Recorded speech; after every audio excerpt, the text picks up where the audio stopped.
临到公司会议，我突然意识到一份至关重要的报告落在了家里。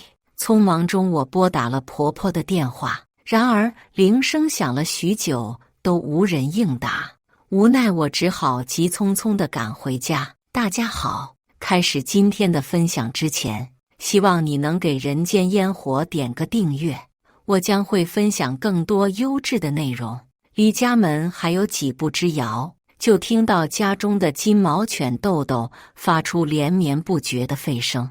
豆豆平日里性格温和，极少发出这样的叫声，我心中涌起一股莫名的紧张，快步上前用钥匙打开了家门。门一开，眼前的景象让我惊愕，在客厅的一角，我3岁的女儿悠悠和豆豆竟然被一同关在了一个狭小的狗笼中。这个狗笼是豆豆小时候用的，空间本就不大，如今豆豆已经长大，在笼子里活动都显得局促，更别提再加上一个小孩子了。悠悠被挤在角落，而豆豆则尽可能地蜷缩着身体，为我女儿留出更多空间。看到我回来，豆豆的叫声更加急迫，似乎在向我示警。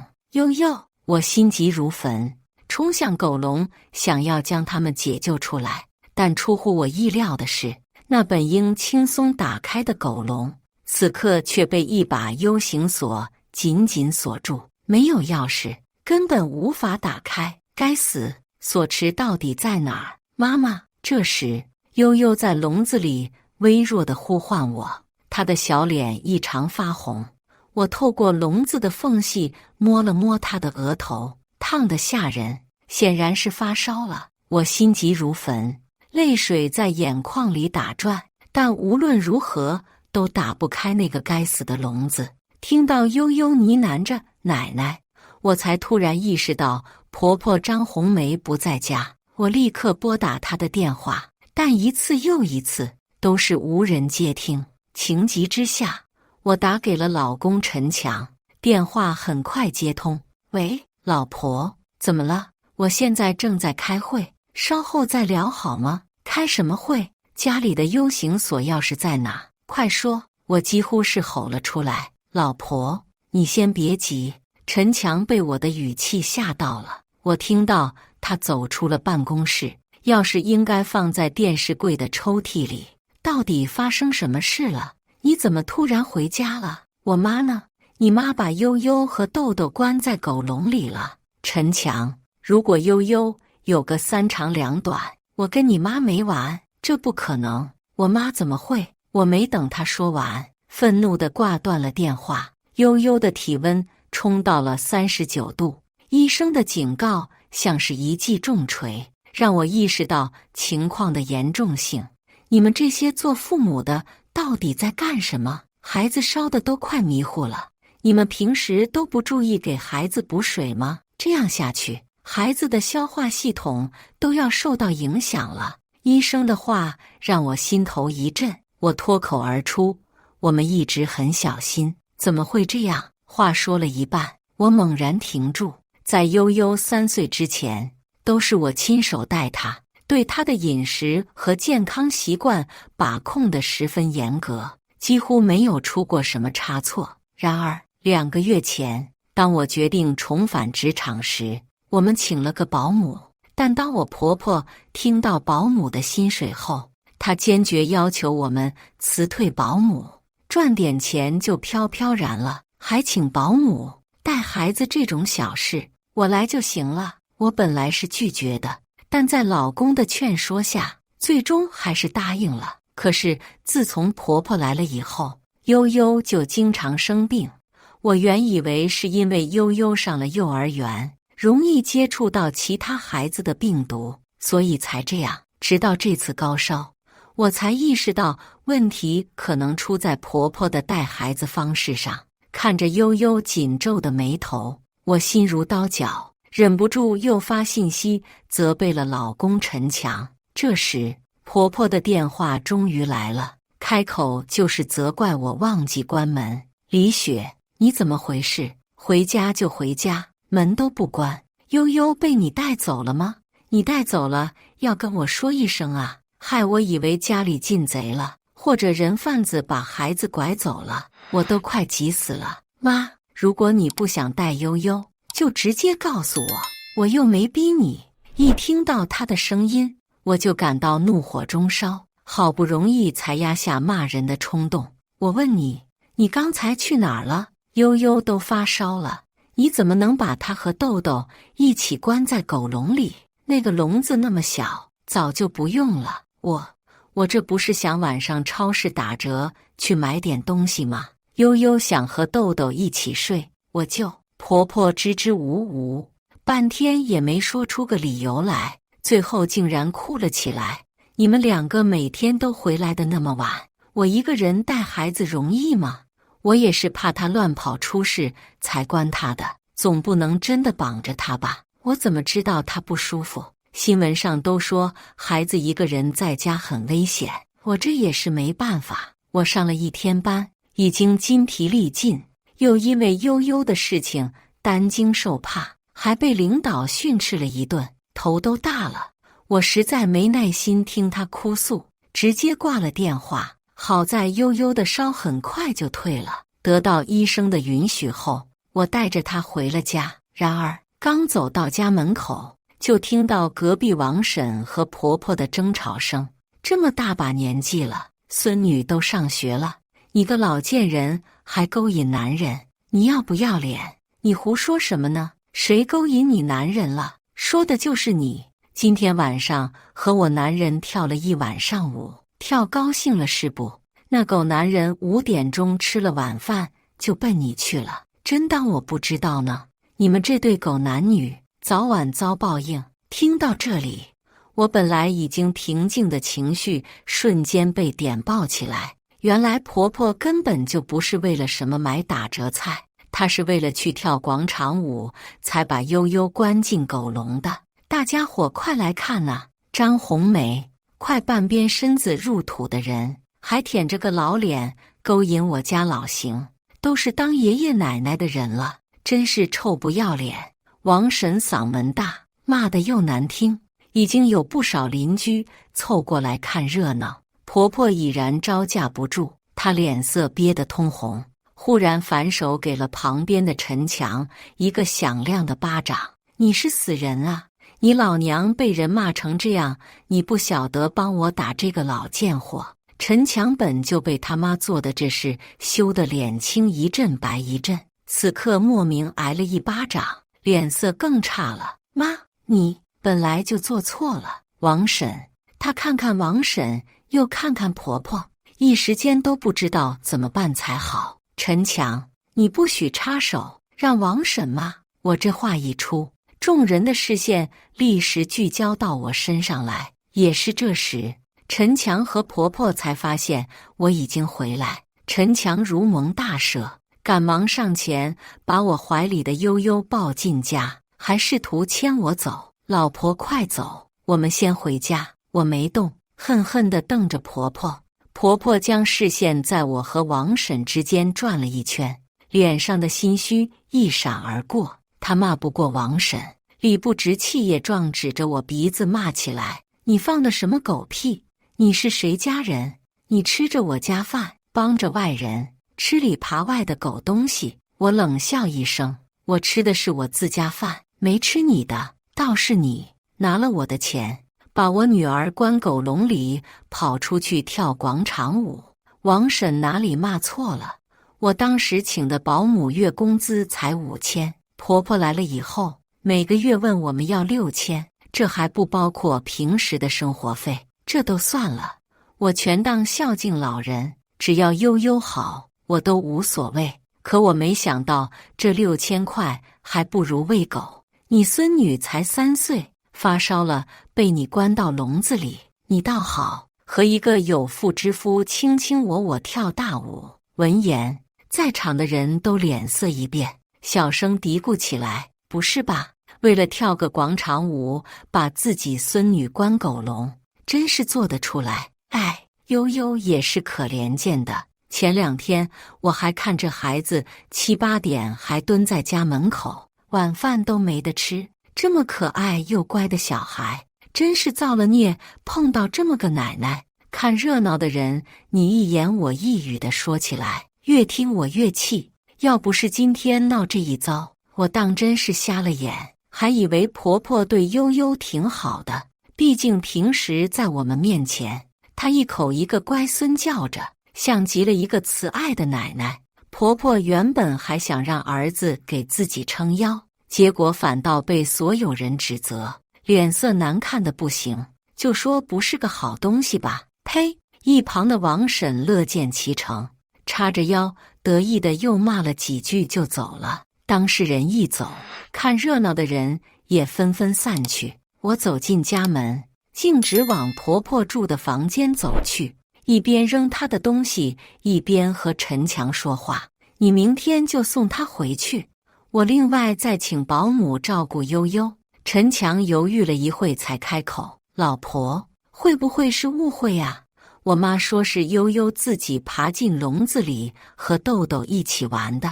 我停下手里的动作，看陈强，他怀抱着悠悠，正在哄孩子睡觉。这个男人是个老实人，我当初嫁给他也是看中他这一点，但他老实过头了，有时候有些愚孝。明明婆婆对2个儿子的态度天差地别，偏偏她一点也看不出来，还傻乎乎的一心想着婆婆好。我懒得解释，你要是信你妈的话，就和我离婚。今天我把话放在这，要么离婚，要么让你妈走。陈强除了在他妈的事上有些迷糊，其他优点都很明显，尤其是爱老婆听老婆话这一项。见我说到离婚2个字，他再不敢说二话了，连连点头。好好好，我明天就请假。我早就知道婆婆站在门口，话也是特意说给她听的，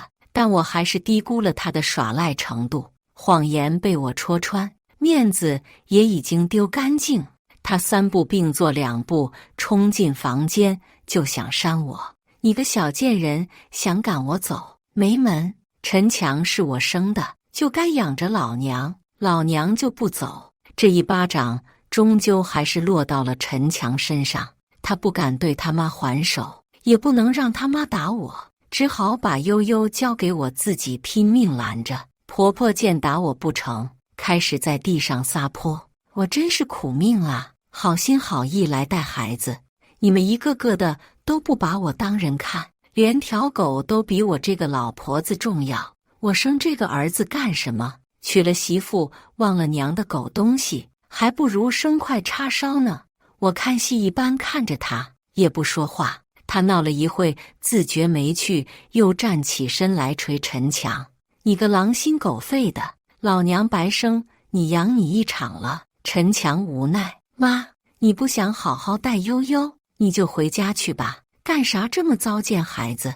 他看悠悠的眼神像是淬了毒，那是这小贱人的女儿，又不是我生的，我凭什么帮她看孩子？一个丫头片子赔钱货，还只当我上心了，也就是你这个傻子，够了！陈强怒斥一声：悠悠是我的宝贝女儿，你要是再说这种话，别怪我翻脸不认妈。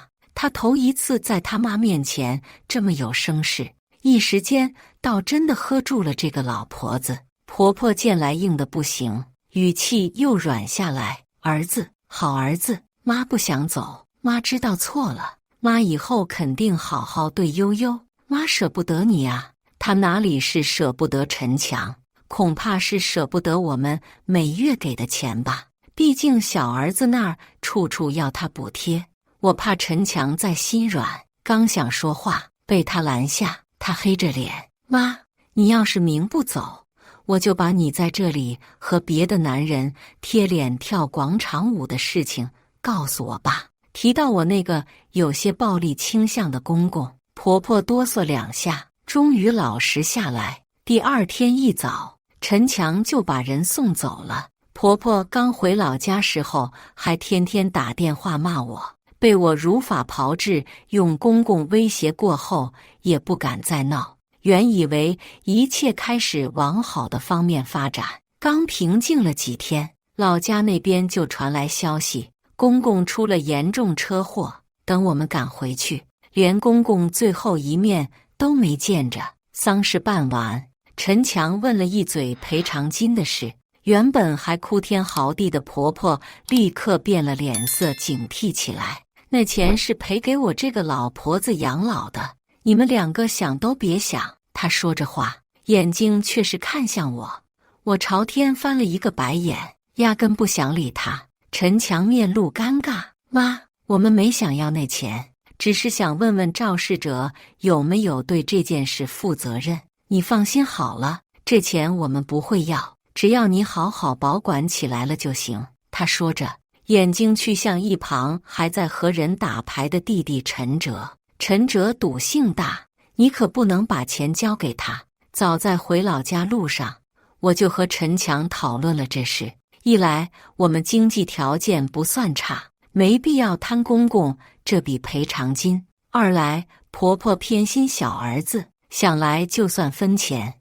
也不会落到我们身上来。只是陈哲好赌，又喜欢胡闹，要是钱被他拿去挥霍，那就可惜了。我爱给谁就给谁，反正你们俩别惦记，光会生赔钱货，给你们有什么用？婆婆鼻孔朝天，话里话外都是对我的不满。自从上次被我发现她虐待悠悠后，我们俩就算是撕破了脸皮，原本还算表面和气的关系也降至了冰点。我倒是无所谓，只是心里莫名有些烦躁，总觉得有什么烦恼即将到来。果然，等来吊唁的左邻右舍都走了以后，老宅里就剩下了一些亲戚。同是陈氏一族的某个长辈就站出来对着兄弟俩说话了。老陈走得太突然，现在留下红梅一个人，万一有个病痛的，在家里也没人知道。你们这两个孩子都长大了，也该赡养老母亲了。我和你妈商量了一下，老大现在在市里安了家，老二还没结婚，不如就先去陈强家里住着，等陈哲成家了，你们再轮流来。这话一落，现场的气氛瞬间凝滞起来。不行，我话刚开口，婆婆就哭天抢地起来。哎呦，我这个老婆子不遭人待见呢，养了20几年的儿子不要我，不养我，我活着还有什么意思？老头子，你还不如带我走算了。陈强看看我又看看他妈，半天没说话。眼看我还想拒绝，他扯了扯我的衣袖，红着眼说话：老婆，我知道你和妈关系不好，我也不想让她住家里来欺负悠悠，但是老爸走得这么突然又凄惨，我连他最后一面都没见着，这种感觉真的很糟糕，我真不想再来一次了。这样吧，不让我妈住家里，就在同小区给她租个房子，你也不用管她，我时不时去看看就好了。陈强生生熬了好几个大夜，深夜都在哭丧，这会眼睛通红，目光里尽是祈求。我心软下来，但还是板着脸，不能让他再见悠悠。要是上次的事再发生，我绝对和你离婚。事情就这么定了下来。婆婆见我脸色漆黑，又在我面前嘚瑟了好一会。别以为我是个农村人就好糊弄，我可知道法律，儿子不养老娘是犯法的，我生的儿子就得养我，不像某些下不了蛋的老母鸡，生个赔钱货有什么用？能给你养老吗？我告诉你，你1分钱都拿不到，不仅拿不到钱，还得养着我，我气死你！我是见他一眼都嫌烦。回到市里后，还特意叮嘱了新来的保姆，别轻易让他来看孩子。好在这老婆子一回到市里，就又投入了广场舞的怀抱，每天在小区的广场上跳的那叫一个不亦乐乎。按照邻居王婶的话来说，像个骚狐狸似的，每天打扮得花枝招展的，这个勾搭一下，那个勾搭一下。知道的晓得她刚死了，男人想梅开2度；不知道的还以为是老孔雀开屏呢。王婶现在最热衷说婆婆的坏话，尤其是在知道我们家婆媳关系不对付以后，秉着敌人的敌人就是朋友原则，他隔三差五往我这儿跑，老不死的，居然还敢叫我家那个老头子去跳舞，怎么不跳死他？那老婆子到处炫耀呢，说她全款给小儿子买了婚房，就等着小儿媳生了大胖孙子帮忙带孩子了。说到这里，王婶狐疑地看我两眼，我说小雪，你们家陈强到底是不是那死老婆子的亲生儿子啊？怎么都是儿子，区别就这么大，跟一个是亲的一个是捡来的一样。虽说老一辈重男轻女吧，但也不是这么个偏心法，更何况陈强可不是女儿啊。不过吧，像他这样的也有，那心啊都偏到嘎吱窝了。说者无心，听者有意，我从来没有往这方面去想过。老实说，我也一直纳闷，明明都是一个娘胎里生出来的，就算再怎么偏心，也应该手心手背都是肉，不至于一个天上一个地下。甭说买房买车了，陈强连上大学的费用都是他自己勤工俭学赚来的。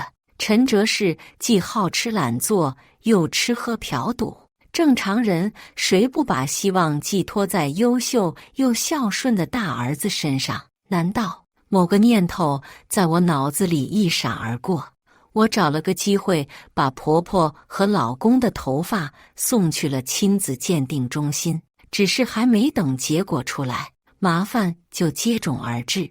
婆婆居然因为和人抢舞伴，在小区广场上摔倒了。赶到医院的时候，她正昏迷着，脑袋上还有一个血流如注的大口子。医生正在和陈强交代注意事项，撞到了脑袋，目前怀疑是脑出血，可能会有偏瘫的风险，家属做好心理准备。到这种时候，再大的嫌隙也只能放下来。我安慰陈强，应该不会有什么事的。说真的，我还真不乐意婆婆出事，毕竟一旦出了问题，陈强必然要花心思去照顾她。我虽然讨厌这个婆婆，也没必要去伺候她，却不能阻止陈强尽孝。还好经过抢救后，陈红梅很快脱离了生命危险，虽说有些轻微偏瘫，但还没有丧失生活能力。但是以她现在这副走几步都颤颤巍巍的模样，怕是再也不能跳广场舞了。可我万万没想到，都这样了，她还能作妖。一开始是问陈强要钱，大儿子的私房钱见空后，又三番五次指使他来我这掏钱。陈强没办法，只能向我开口：老婆，陈哲他女朋友非要38万8的彩礼。我弟说还差一点。我静静看着他们不是有公公的赔偿金吗？我们一分没要，还要给你弟弟出钱结婚。结婚以后呢？难道以后你弟弟生了孩子也要问我们要奶粉钱？我们的存款只有这么多，你是打算把悠悠的养育金拿出来养你那个四肢不勤、五谷不分的成年巨婴弟弟吗？这么多年过去了，你难道还没看出来你妈对你的态度？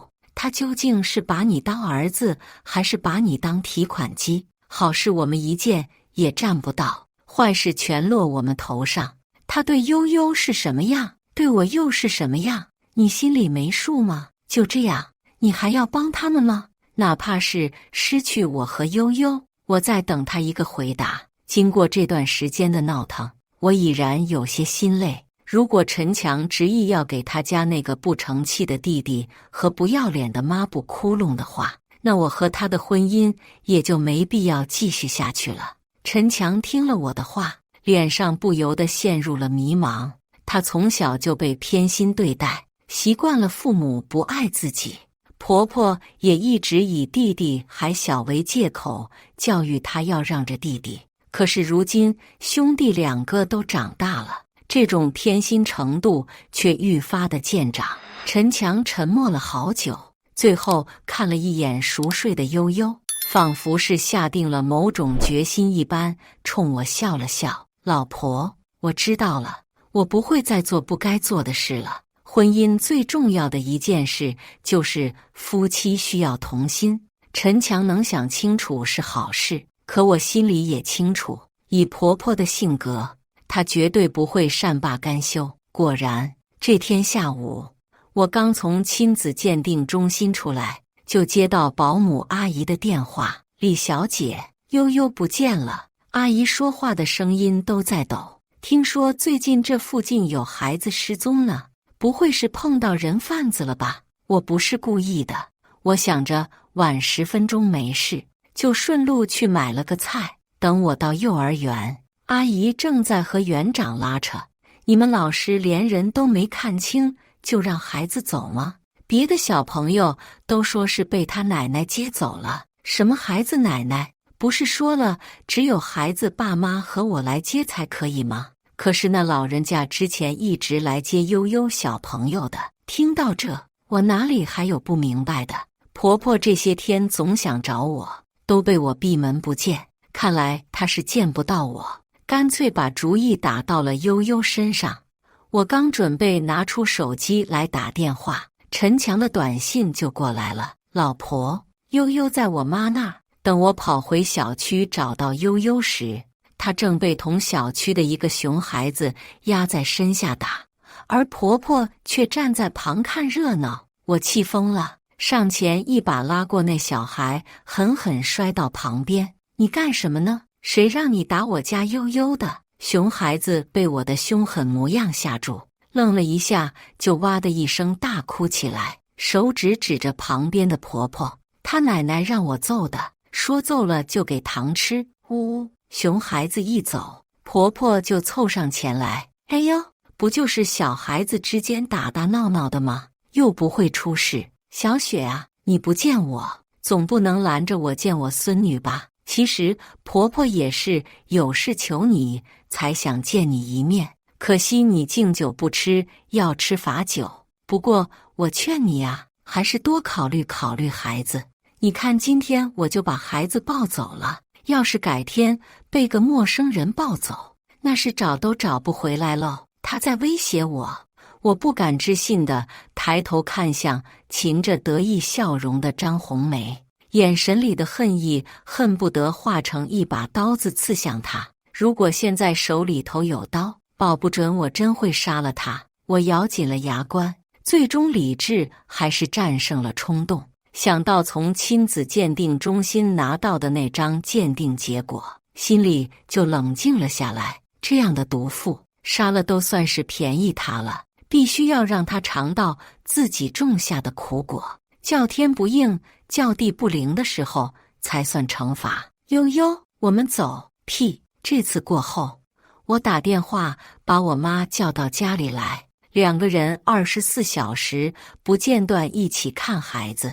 悠悠总算安全了不少。至于张红梅和陈哲天天在小区里造谣我都视而不见。我这么沉得住气，母子俩最终坐不住了。陈哲带着他来我公司闹事时，我正在外和客户签合同。等我回到公司，他们俩编造出来的故事已经能拍出一部电视剧，而我则成了那个家庭伦理剧里的恶毒儿媳，还是偷了去世公公赔偿金的大反派。张红梅特意找来了一把轮椅，被陈哲推到了公司门口，2个人可怜兮兮的卖惨：“嫂子，你怎么能趁着我妈不在家，把我爸的赔偿金偷了？赶紧还钱！儿媳妇啊，我知道你们想要那笔钱，可那钱是我的养老钱。呜呜，你公公才走几天，你们怎么可以这样对我呢？”张红梅和陈哲你一言我一语，就给我安了罪名，引得公司同事们对我议论纷纷。工作中的死对头更是直接向领导投诉我行为不端，领导体恤我，直接给我放假去解决家事。我二话不说，连面都没露，直接反手报警。这母子俩，一个不要脸，一个脸皮厚，总想着用这种阴损的招数去通破别人。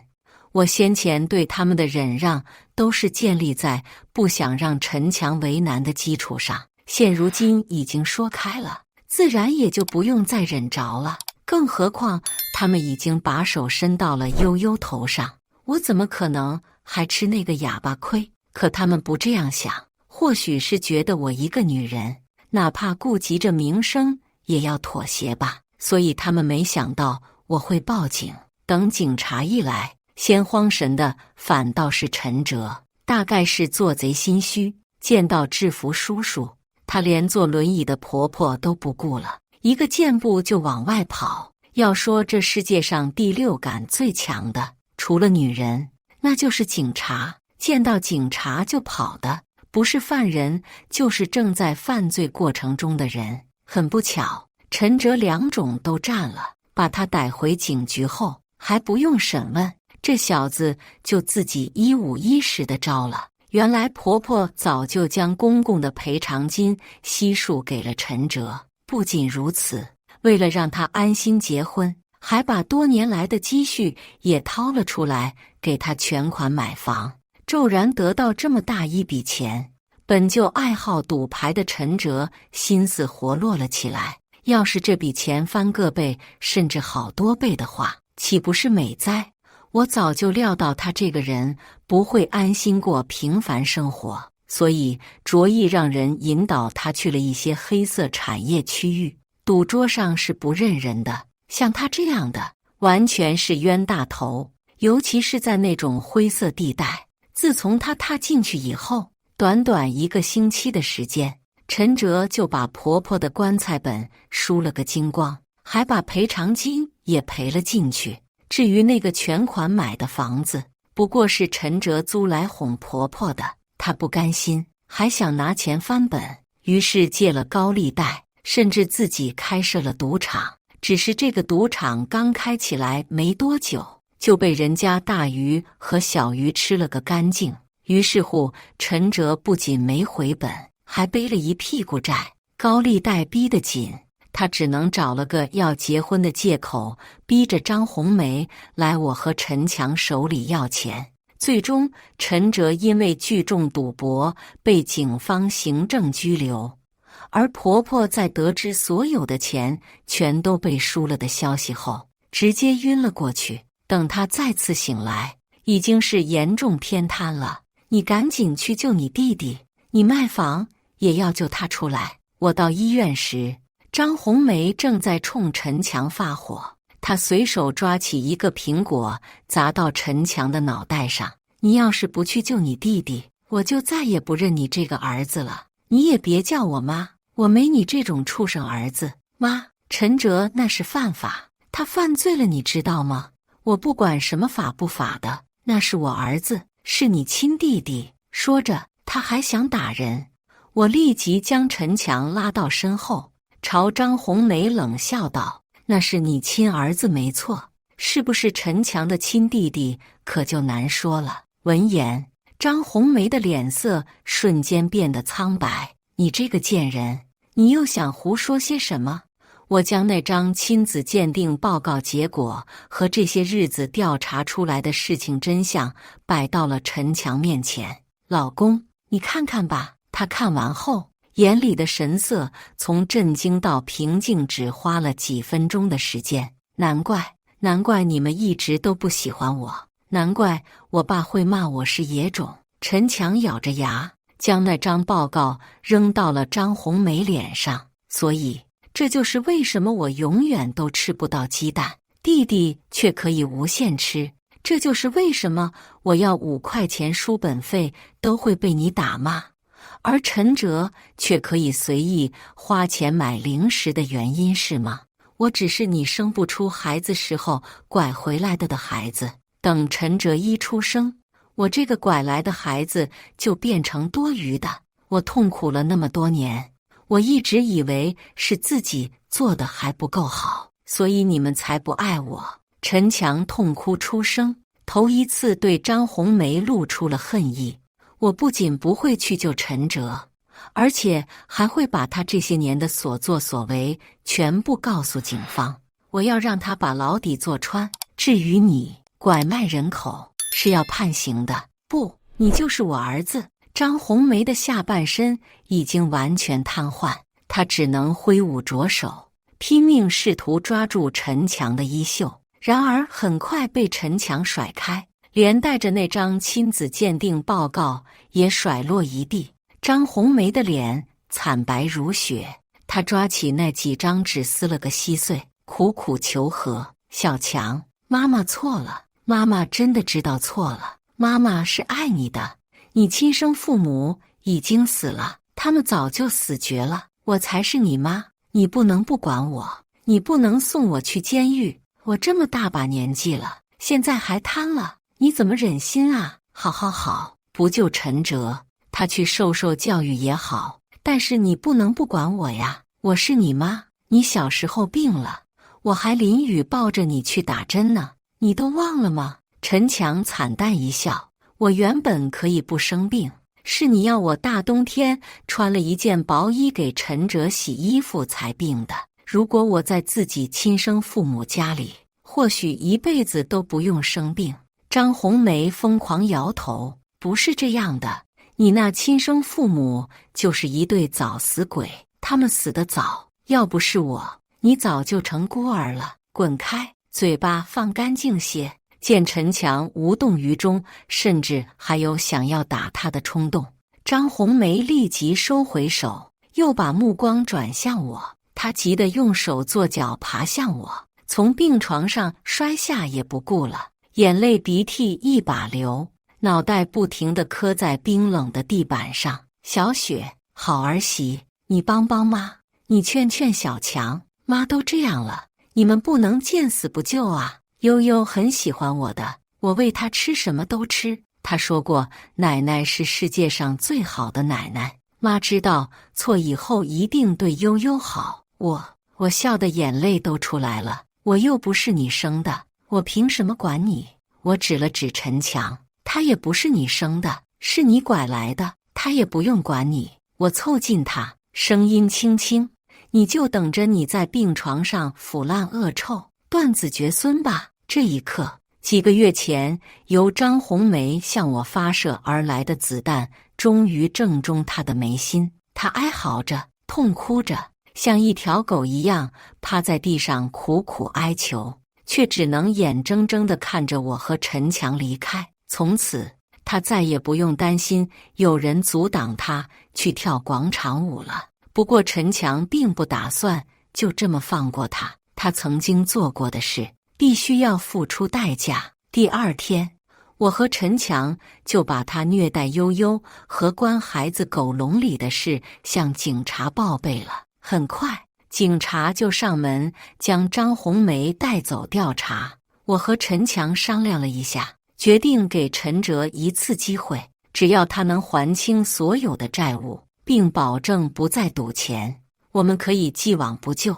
至于张红梅，她的余生将会在监狱里度过。这个结局对她来说或许是最残忍的，但也是她自找的苦头。而我和陈强也终于可以摆脱这个无尽的噩梦，开始我们新的生活。我们把婆婆送回了老家，并且切断了和她所有的联系。我知道这样做可能会让陈强有些难过，毕竟她是他名义上的母亲，但是我不能让悠悠再受到任何伤害。悠悠是我们生活的重心，我们必须要保护好她。婆婆被送走后的日子，家里变得格外安静，陈强也开始更加努力的工作，想要给我们母女更好的生活。而我也重新找回了自己的快乐。我开始重新写作，用文字记录我们的生活，也分享给更多的人。悠悠也在幼儿园里交到了新朋友，每天都过得非常开心。我们的生活终于回到了正轨，而那个曾经给我们带来无尽痛苦的女人，也已经被我们彻底遗忘。她曾经是我们生活中的阴影，但现在她已经无法再影响到我们了。我们有了新的开始，也有了新的希望。我知道，只要我们一直在一起，无论遇到什么困难，我们都能一起度过，因为我们是彼此最坚强的依靠。时间就这样慢慢的流逝，转眼间，悠悠已经上小学了，她变得越来越懂事，也越来越独立。而我和陈强也在这个小城市里建立了我们自己的小家庭，我们有了自己的房子，也有了自己的事业。虽然生活并不富裕，但我们却感到非常幸福，因为我们知道，只要我们一直在一起，无论遇到什么困难，我们都能一起度过。而那个曾经给我们带来无尽痛苦的女人，也已经被我们彻底遗忘。她曾经是我们生活中的阴影，但现在她已经无法再影响到我们了。我们的生活已经彻底摆脱了她的阴影。悠悠也慢慢的长大了，她变得越来越聪明，也越来越懂事。她知道自己的奶奶曾经对她做过不好的事情，但她并没有因此而怨恨她。相反，她学会了宽容和理解。她说，每个人都有自己的故事和苦衷，我们应该学会原谅和理解。